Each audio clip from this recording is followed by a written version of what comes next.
พี่น้องโอ้โหเห็นป่ะโอ้กบภูเขานี่สุดยอดพี่น้องเอ้ยมาถึงก็พี่น้องเอ้ยมาถึงเก้าที่เสียเบิ้งโคตรใหญ่ป่าพันนี่ โอ้มานี่ว่า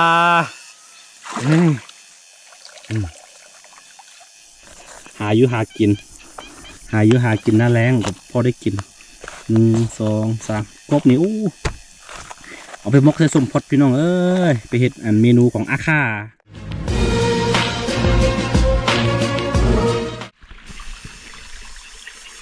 สบายดีวัยรุ่นเมกาทุกคนเด้อยินดีต้อนรับเข้าสู่ซ่องอาค่าน้อยเนาะตอนนี้เราเข้ามาภูเขามาปลา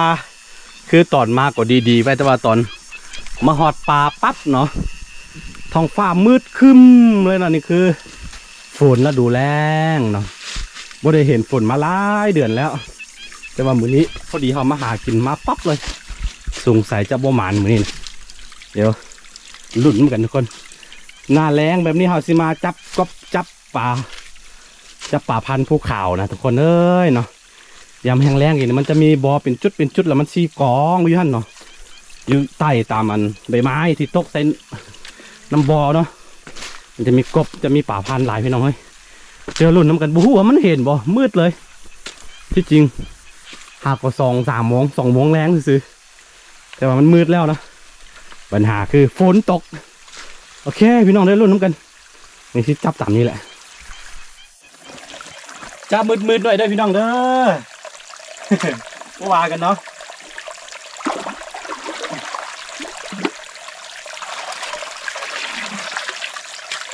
หากบ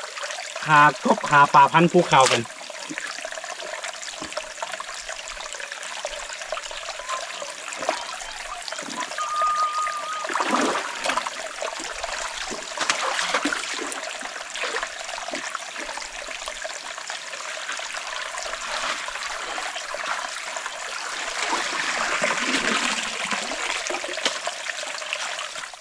สงสัยสิบ่ได้อาหารไปต้อนเมียซะแล้วพี่น้องเอ้ย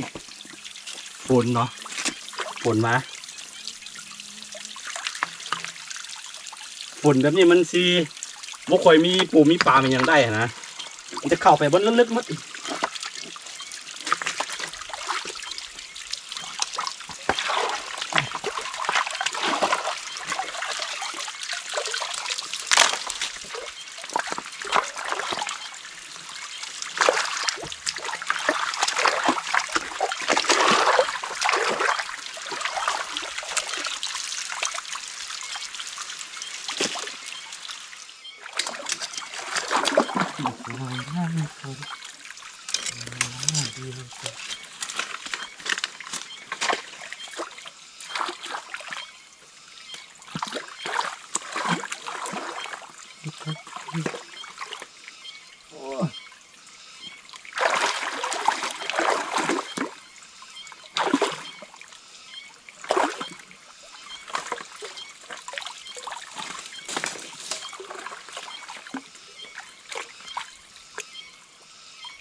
ได้ปูพี่น้อง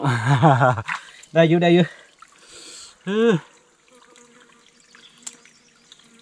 ปู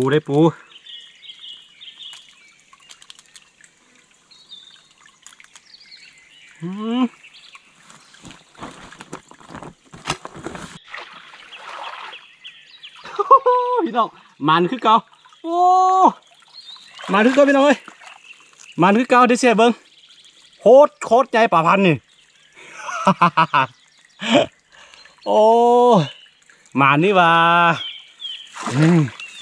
นี่คือภรรยามักเนาะ อะไรเงี้ยเอาไปเฮ็ดลาบกิน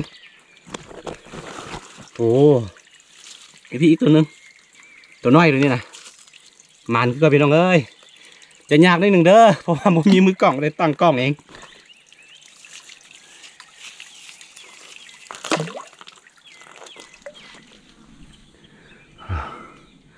ตอนนี้รู้สึกว่าท้องฟ้าเริ่มแบบว่าแจ่มใสขึ้นแล้วนี่แบบนี้ลักษณะแบบนี้เนาะมีใบไม้แบบนี้นะมันจะมีกบอยู่ทุกคนเลยกบภูเขาเนาะแต่ดูหาบกบภูเขากับจับป่าพันธุ์โอเคเอาสิลองตัวนี้เบิ่งกัน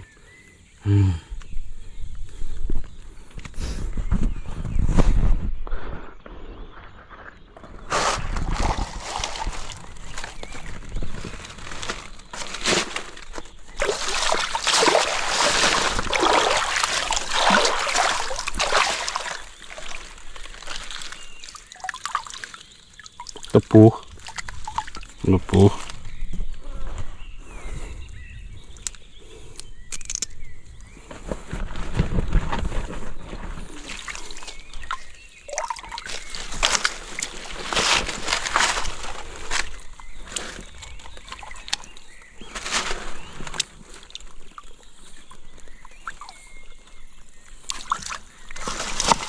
โอ้เนี่ยโดดไปพี่เลยทุกคนเอามาหินออกกับมันอยู่นี่โดดแล้ว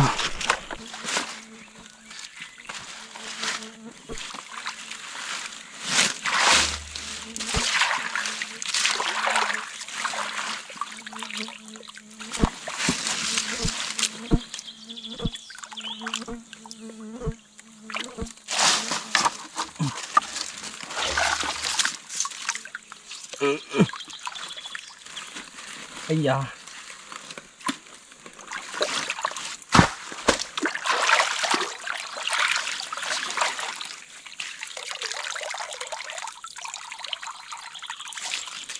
มันจะตัวพวก ตกกบตัวเมื่อกี้มันกระโดดไปทางใดแล้วพี่น้องไหมไวพดไวเกิน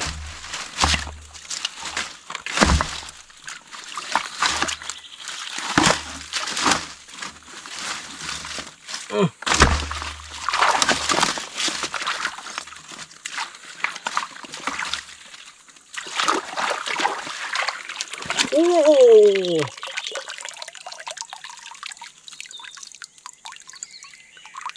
แต่ตัวน้อยตัวนึงกับปูนี่ อันนี้เคียดภูเขาเลยนะไปเคียดตัวนึงแล้วกันนี่ปูนะพี่น้องเอ้ย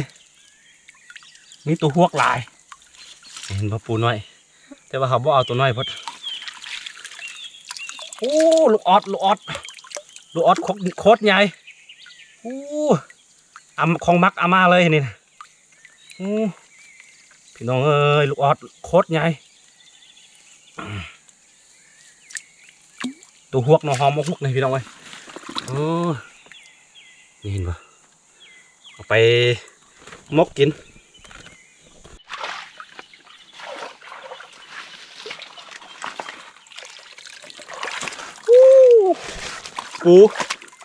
ปูยักษ์พี่น้องเอ้ยพอได้กินนี่เห็นปะโคตรเลยโคตรใหญ่ หักมือมันกันมือหยาดเนาะ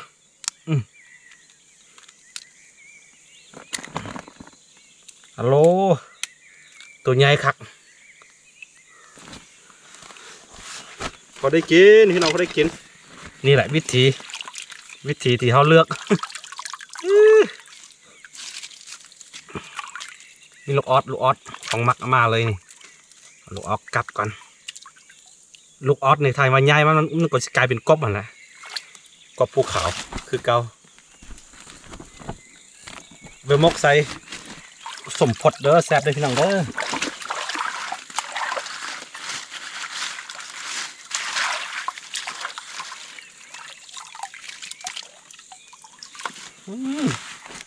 มันจะของดีทั้งนั้นจริงๆมีเอามาดักนกแล้วก็เอาสวิงมานำเลยหากินได้พร้อมนะเดี๋ยวมันไปกินพร้อม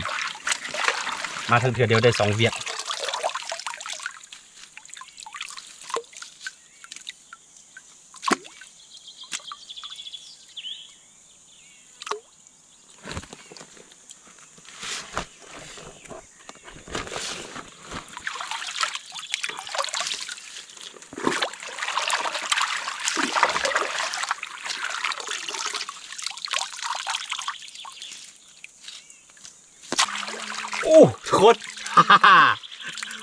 กบ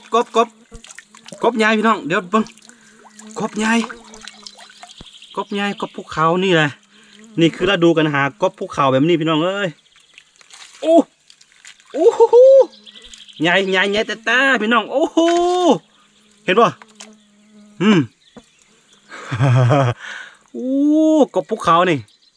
สุดยอดพี่น้องเอ้ยนี่เดี๋ยวฆ่ากัน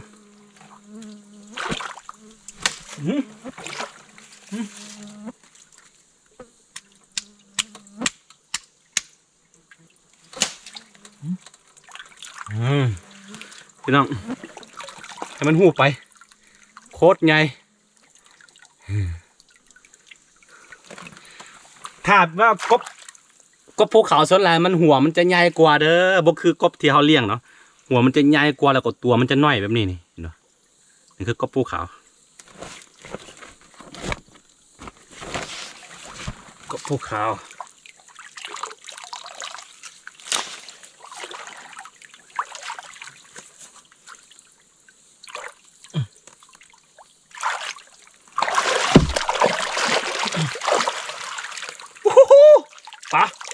ปลาพัน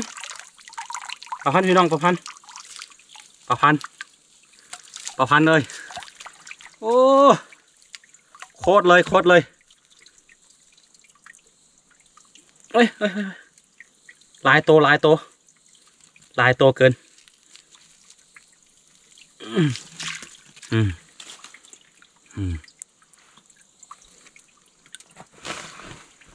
โอ้เชี่ยเต็มทงบ่นี่เพราะว่าช่วงนี้ภรรยาเพิ่นต้องการปลาปูปลาแห้งเนาะอยากกิน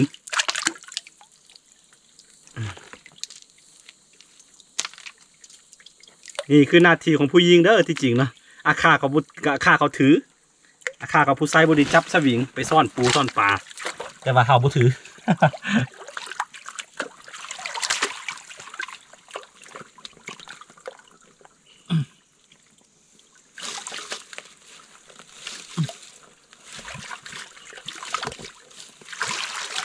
โอ้อีกแล้วโอ้ย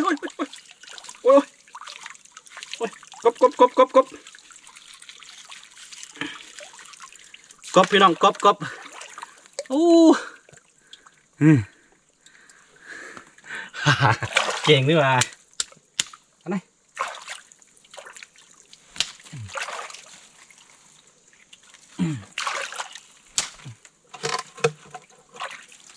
คนกบภูเขาตอนนี้คือเราดูหากบภูเขาเด้อพี่น้องเด้อได้หลายแล้วได้หลายโตเติบ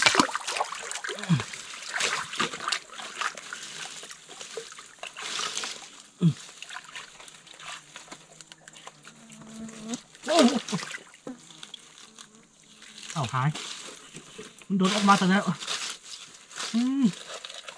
หายซ้ำพี่น้องไหมเนี่ยโอ้หลายโตเติบมันเทิงนี่โอ้หลายตัวเนาะมันขึ้นมาบกพี่นะกบอีกแล้วพี่น้องกบอีกแล้วโอ้ตัวใหญ่พี่น้อง2 ตัวโอ้ยโอ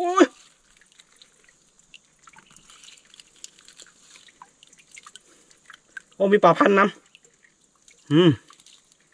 2 ตัวเห็นป่ะ สะออนมือนี่นะสะออนเลยปลาน้ำโอ้ยตกแล้วปลาเด็กกบ2 ตัวโอเค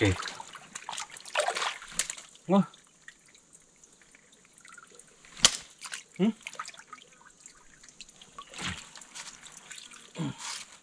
เดี๋ยว2 ตัวพี่น้องโอเคนี่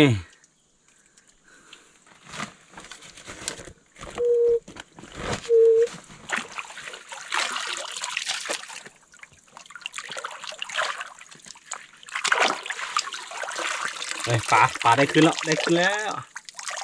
ปลาพันนี่ตอนนี้เอาได้หลายพอสมควรเลยเด้อพี่น้องกำลังสิเดินทางกลับเนาะคือแต่ว่าในโลกนี้มีแต่เราคนเดียวเลย เงียบสงบอยู่ป่าบ่มีใครมา แถวนี้บ่มีเนาะโอเคเดี๋ยวเอาซีโซผลงานของเราเดี๋ยวออกไปบอลที่ลงๆนิดนึงก่อนอ๋อมาคนเดียวแล้วก็จะเงียบนิดนึงได้พี่น้องเด้อตอนนี้ก็ตอนแรงละ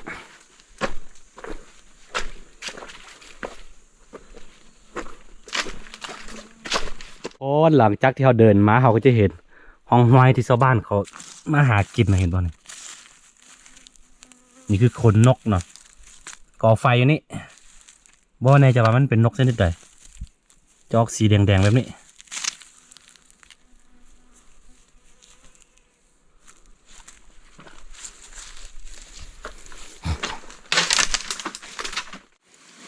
โอเคทุกคนมื้อนี้เราเชื่อเบิ่งผลงานของเราก่อนคิดว่าสิบ่ได้แล้วนะหนึ่งจะว่าฝนมาเนาะแต่ก็พอได้เด้พอได้กินได้หลายเลยแหละ เชื่อเบิ่งเลยทุกคนเด้อโอ้ลืมไปว่าป่ายังไม่ทันตาย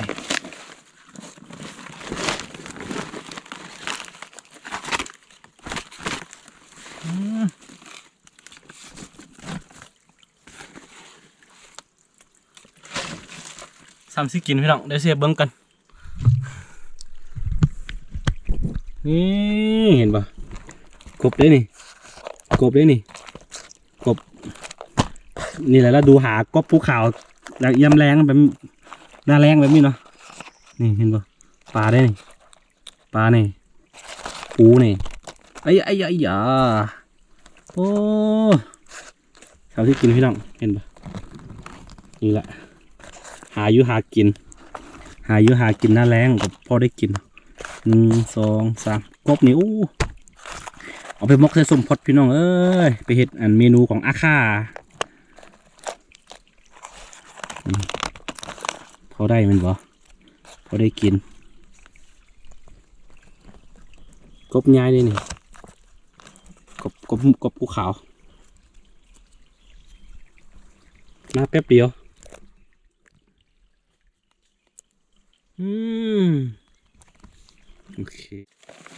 โอเคหาอยู่หากิน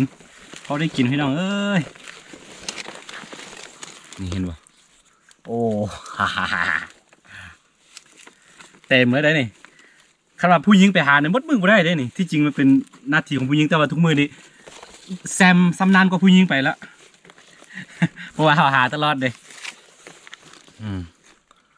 โอเคพี่น้องหาอยู่หากินอยู่ปูอยู่ปลามาหากูได้กินอีก